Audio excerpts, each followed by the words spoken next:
The South Bank Murders, Detective Rob Miller Mysteries, Book 5, by Biba Pearce. Narrated by Nathaniel Priestley. Chapter 1. The house phone rang. "I'll get it," yelled Rob.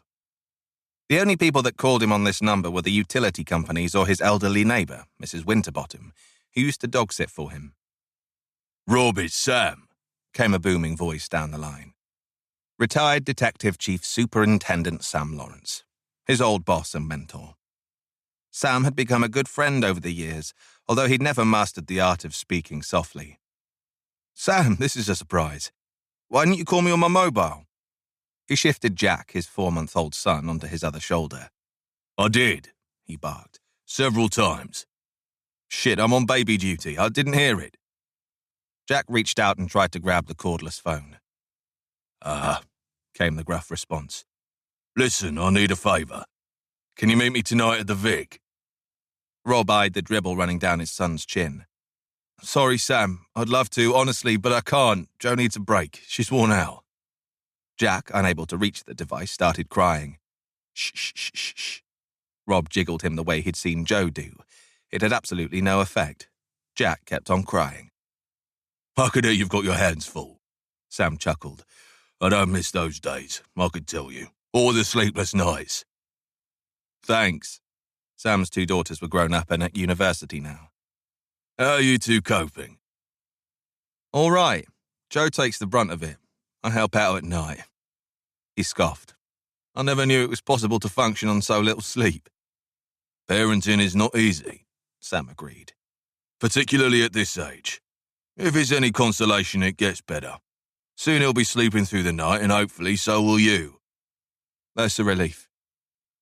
He wasn't sure how much longer they could go on like this. As it was, they were both stumbling around like zombies most of the time.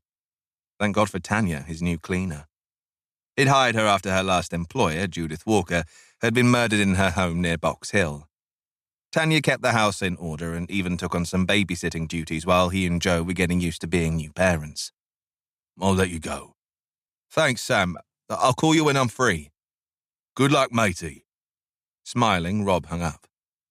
"Come on, little man," he crooned. "What's up? You want to play with this?" Rob handed Jack the phone, which immediately went into his mouth. He carried the baby into the living room and sat down on the sofa. Trigger, his golden lab, glanced up from his position on the rug, then went back to sleep again. "What do you want to watch?" Rob positioned Jack on his lap and reached for the remote. He switched on a kids' program and leaned back, closing his eyes. He'd got back relatively early, around 4 this afternoon, thanks to a quiet day at the Homicide and Serious Crime Command's Putney office. There were 4 major investigation teams, but his wasn't on call this week. No sooner had he entered the house than Jo had handed him the baby. "Oh, thank God you're home," she'd breathed. "I've got to take a bath and get some shut-eye. I'm a mess." She had looked ragged. Her blonde hair was tousled, her usually clear blue eyes glazed with fatigue, and she had numerous unidentifiable stains on her blouse. He knew how hard it was to be on baby duty all day, and while he had the escape of the office, she was on maternity leave. There was no respite from the feeding, bathing, and crying. Jack wasn't a great sleeper, and it was considered a small victory when he finally went down for a nap.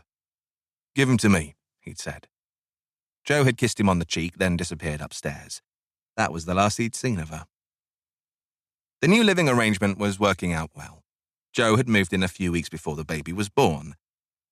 They'd put the finishing touches to the nursery, spent a fortune on baby supplies, and got ready for the new addition to their family. But first, Jo had felt out of place, despite his attempts to make her feel at home. They'd been overly polite to each other, afraid to say anything that might spark an argument. Living together was a new step for them both, and one they wouldn't necessarily have taken so soon had it not been for the surprise pregnancy. But as the days wore on, they relaxed and settled into the new status quo. Rob had just got used to having her around when Jack's arrival had thrown everything out of whack again. The television held Jack's attention and he lay on Rob's chest, his eyes glued to the screen. The telephone slipped out of his hands. It wasn't the ideal scenario. He should probably be reading to him or doing some motor development activity, but he was just too exhausted. Once Jack had quietened down, he lowered him into his carry cot. Joe had fed him before he'd got home, and there were several bottles of expressed milk in the fridge for later. Rob yawned and stretched out on the couch. Blissful silence. He closed his eyes and within seconds had drifted off. A shrill ringing woke him with a start. Jack started crying and Trigger popped his head up, his ears poised. What the? Rob reached for his mobile phone, vibrating on the coffee table in front of him. Yeah? DCI Miller? There was something in the caller's tone, something he didn't like.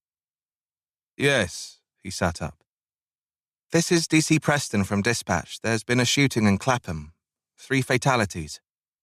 Call Galbraith's team, muttered Rob. He's on call this weekend. I have, sir. It's just, I thought you'd want to know. Why? Jack's crying grew louder.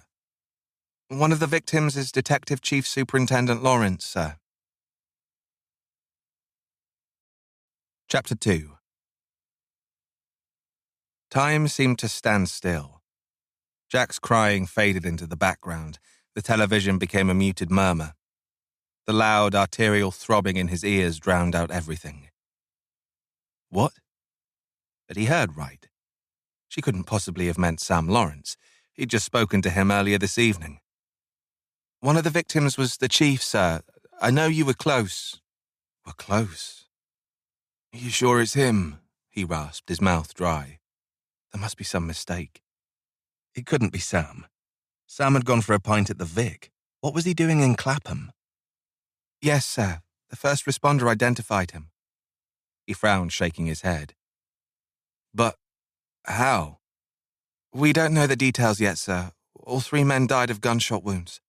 The murder team is on its way along with forensics. Thanks for letting me know.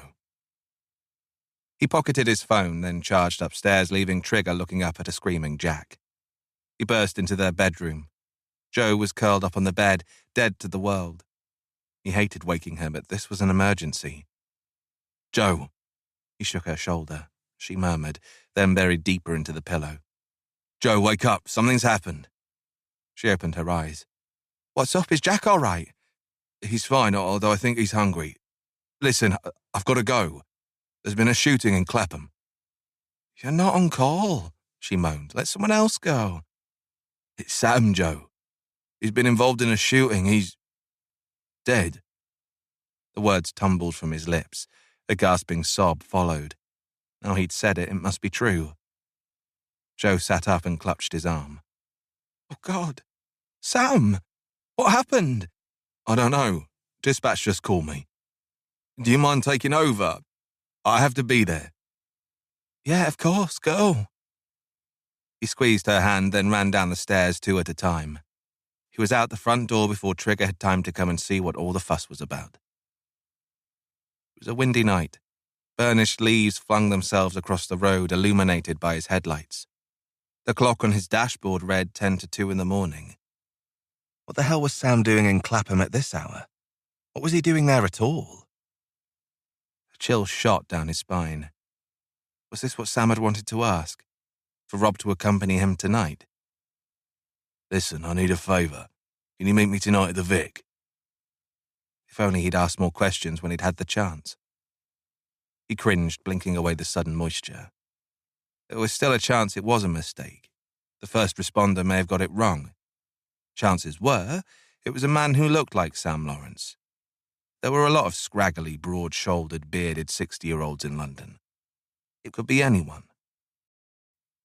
He saw the flashing lights as he turned into Northcote Road. They'd cordoned off a section of the road. Uniformed officers were keeping out the growing crowd of onlookers. It was a Friday night in vibey Clapham, so there were several people still out. He didn't see the HAT vehicle, the Special Homicide Assessment Team car, deployed by the murder squad in the event of a suspicious death, which meant Galbraith and his team weren't here yet. That was a surprise. Neither was the forensics van. He flashed his warrant card and ducked under the cordon. His heart was hammering so hard it felt like it might burst out of his chest. What would he find inside? Was it Sam?